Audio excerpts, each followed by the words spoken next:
So, have you seen the new Donald Trump absurdity?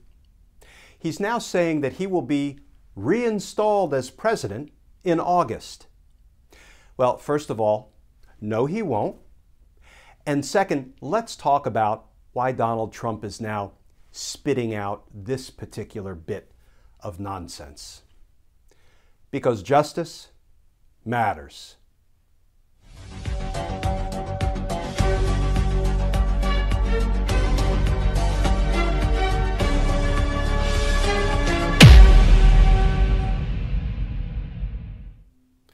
Hey all, Glenn Kirshner here. So Donald Trump is now running around telling people that he's going to be reinstated as president in August. Here's how the Independent reported that story out today. Headline: Trump expects to be reinstated by August amid coup suggestions from supporters. And that article begins: Former President Donald Trump reportedly expects to be, quote, reinstated, close quote, by August as he remains laser-focused on Republican-led audits, fraudits, Republican-led audits to votes from the 2020 election.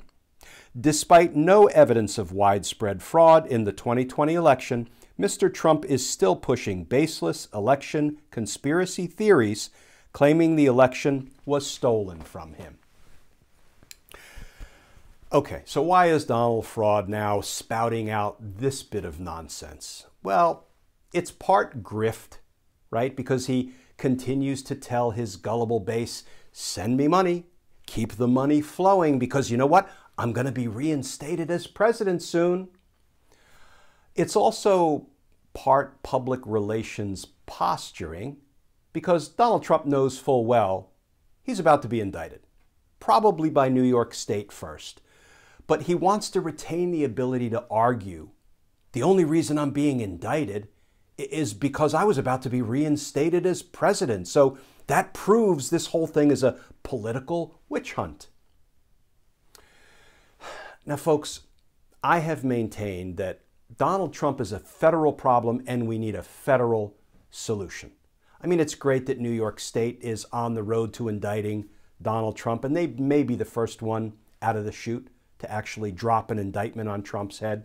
It's great that Georgia is criminally investigating him for trying to steal 11,780 votes so he could falsely be declared the winner in Georgia. I mean, I think every state should be investigating and prosecuting Donald Trump for the crimes he committed in violation of state law.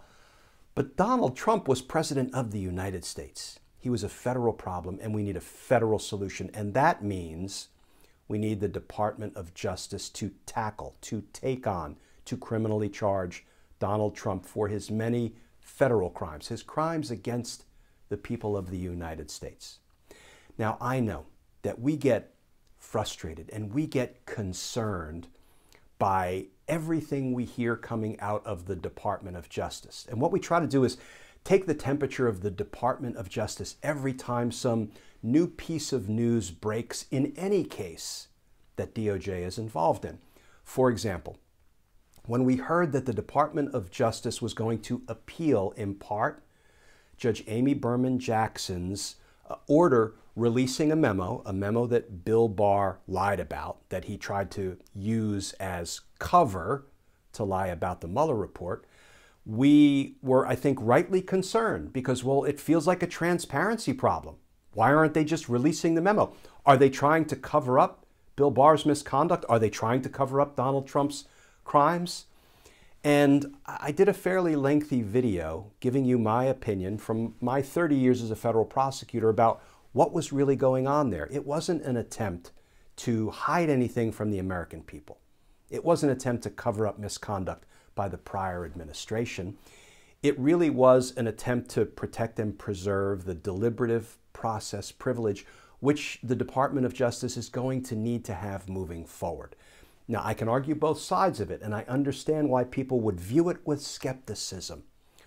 But I don't think we should be so concerned by any one thing we see the department do, any one decision or position we see the department take as an indication that they're not hard at work on behalf of the American people.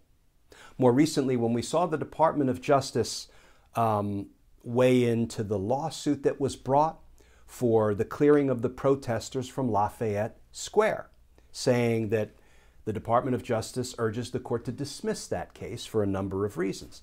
I disagreed with that position, and I did a video about it. You know, I will always try to call it the way I see it. I am not here to prop anybody up or knock anybody down for who they are or what they stand for.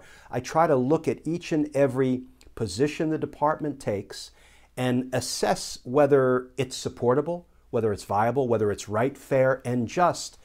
And I try to lay it out as best I can. Sometimes I'll agree with the department.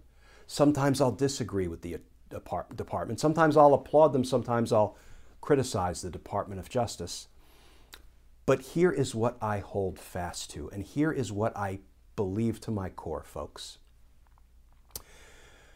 Attorney General Merrick Garland and Deputy Attorney General Lisa Monaco and the leadership team that they are putting in place at the Department of Justice is doing the work of the American people, and they're doing it honorably, honestly, ethically, with a view toward justice, with a view toward holding folks accountable for their crimes, including high government officials. I mean, did you see Merrick Garland tear up on more than one occasion during his confirmation hearing and I think in one other interview when he described how his grandparents left Russia fleeing anti-Semitism, and this country, our country, America, gave his family safe haven? I don't believe for a minute he will forget that or he will be disrespectful of that.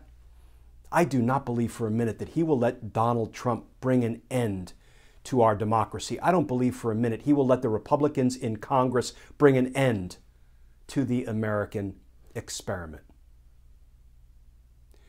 It's going to take time, and there will be an inclination to take the department's temperature every time they take a position in every case and try to figure out what's going on behind the scenes. Can they be trusted, or will they let us down? Will they turn on us the way Bill Barr and his Department of Justice and the Trump administration turned on us, turned on the American people?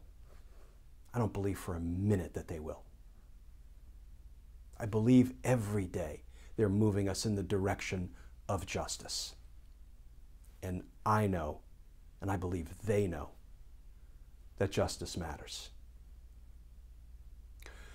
Folks, quick housekeeping. If you would like to support our all-volunteer efforts and our mission and our content, please feel free to go over to patreon.com.